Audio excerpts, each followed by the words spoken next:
Good day, everyone. I am Teacher Glay. So, for today, we are diving into an essential topic in education, which is focus on classroom practices, motivation. We will explore its types, the theories behind it, the factors influencing it, how to harness motivation to create an effective learning environments.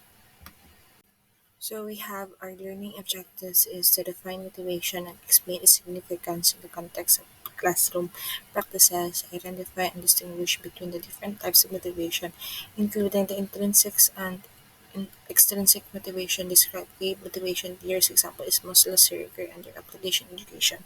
Analyze the factors influencing student motivation, including internal and external influences. Explore the effective classroom practices that enhance student motivation and engagement.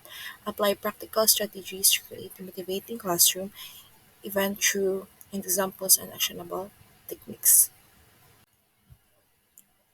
According to Shank, Pentrich, and Mays 2008, motivation is a process whereby a goal-directed activity is investigated and sustained.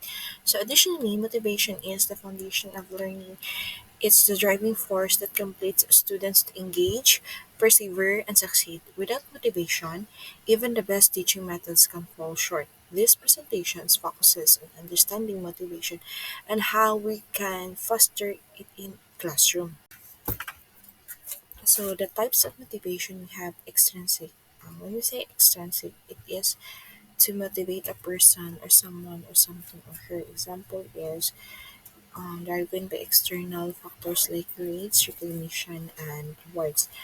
Next is intrinsic. It is the source of motivation from within, like subject is enjoyable or meaningful. So both play important roles, and the balance between them can vary depending on.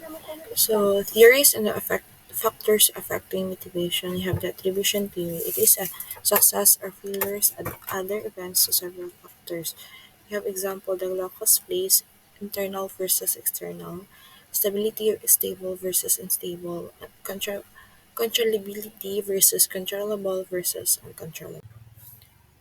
So we have also the self-efficacy theory. It is refers to a strong sense of competence, indicating the ability to perform tasks, meet the role expectations, and successfully navigate challenging situations. So we have also the self-regulation. It is a person's ability to master himself. The self-determination. They believe that they have is some choices and control regarding the things they do and the direction their lives take.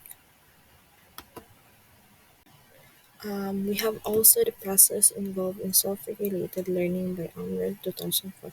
We have six. First is the goal setting, planning, attention control, application of learning strategies, self-monitoring, and self-evaluation. So we have the four basic psychological needs. So these are the four basic psychological needs that must be satisfied to be emotionally healthy. First is the belonging or connecting. The desire for belonging drives us to form relationship and cooperate despite not possessing this genetic trait, aiming instead for independence. The next one is the power of competence. It is not just about dominating, it's gained through competence, achievement, and mastery as our genetic instruction is to master new skills and be recognized. So freedom as a humans, we as a humans, we have also to be motivated to be free to choose.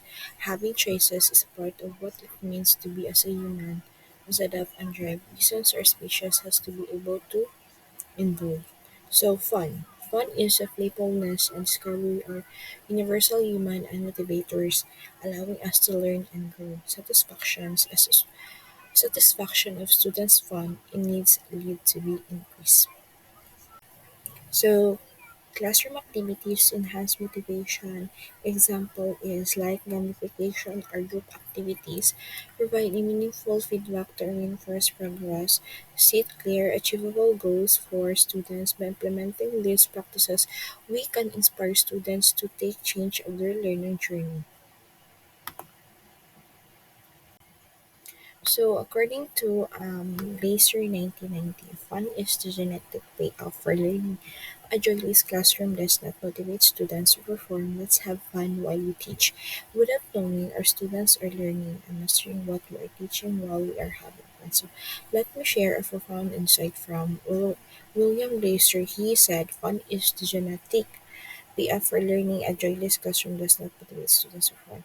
This reminds us that the classroom should not be place of monotony or stress. Instead, it should be an environment where both teachers and students find joy in the process of learning. When we teach with enthusiasm and integrated fun into our lesson through interactive activities, games, and creative methods, we ignite a spark in our students without even realizing it. They engage, motivated, and mastering the content we teach. So, so let's rethink how we approach teaching. Let's infuse joy and curiosity into our classrooms because, as Glaser points out, that drives genuine learning and long-term success. So next, let's explore the Maslow's hierarchy of needs. It is a fundamental theory of human motivation. Abraham Maslow proposed that human beings are driven by a series of needs arranged in a hierarchy, starting with basic to psychological needs and progressing towards self-actualization. So at the base, we have the psychological needs, which is the essentials for survival, like food, water, and shelter. Without this need, a person cannot focus on higher level needs. So next we move to safety needs, which include a physical and emotional security, stability, and freedom from fear. These needs ensure that individuals feel safe in their environment. So once safety is assured, we have love and belonging needs. The desire for social connections, friendships, and a sense of community in the classroom. This translates to fostering relationship and a supportive, inclusive environment. The next level is the self-esteem, which or esteem needs, where individuals seek respect, recognition, and a sense of accomplishment. In educational settings, students are motivated when their achievements are acknowledged and they feel valued. At the next is the self-actualization. So, self-actualization it is the desire to reach one's full potential and engage personal growth and creativity in a classroom. This could mean encouraging students to pursue their passion, explore their talent, and develop their skills to the fullest. So, Maslow's theory or hierarchy reminds us that motivation is not just about intellectual stimulation. It's about addressing students' basic needs first. Only when these needs are met can they truly thrive and achieve their best potential. Lastly is the goal theory. Goal theory is one powerful factor influencing motivation is the goals we set for ourselves. Shows that the goals we have established can directly affect our drive and the effort put into achieving them. We have the learning goal. It is a desire to acquire additional knowledge or master new skills. Performance goal. It is a desire to look good and receive a favorable judgment from others or else look bad and receive unfavorable judgments. We have also the goal setting. It is an organizational psychological theory. Self-determined goals. It enhances a student's motivation when lessons objects are relevant to the lives of students. So, in conclusion, motivation is a powerful driver in education. By understanding its type, theories, and factors, we can create classrooms where starts thrive. Let's aim to inspire not just academic achievement, but our genuine passion for learning. And that would be all. Thank you.